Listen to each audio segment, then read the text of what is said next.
ఈ రోజు అన్నప్రసాద వితరణ కార్యక్రమాన్ని చేస్తున్నటువంటి వారు పురవీర కన్స్ట్రక్షన్స్ వారి ఆధ్వర్యంలో శ్రీమాన్ జానకి రామ్ గారు ఈ రోజు మన ఆలయాన్ని చేసి అమ్మవారి పూజ కార్యక్రమంలో పాల్గొని వచ్చినటువంటి భక్తులందరూ కూడా అన్నప్రసాద వితరణ కార్యక్రమాన్ని నిర్వహిస్తున్నారు. వారికి వారి యొక్క సంస్థలు వారి పరివారానికి జన్మాల యొక్క అనుగ్రహం కలగాలి.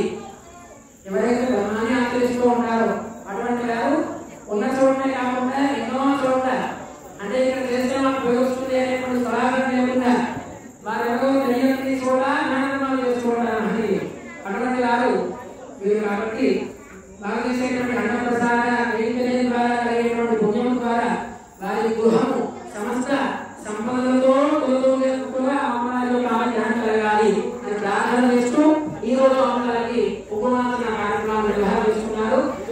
ముందుగా నిజవాడలో ఉన్నటువంటి వారు తర్వాత దీక్షాదారులుగా ఒక్కొక్కరుగా వచ్చి ఆపద నుంచి వచ్చి అక్కడ నుంచి ఒక్కొక్కరుగా వచ్చి ఉపవాస సమర్పణ చేసి మన యథాస్థానంలో కూర్చోవాలి. జై శ్రీమన్నారాయణ. జై భవాని మాతాకి పుష్పం ప్రయోగయామి అకాలిక ఉపనైష్టపూజయామి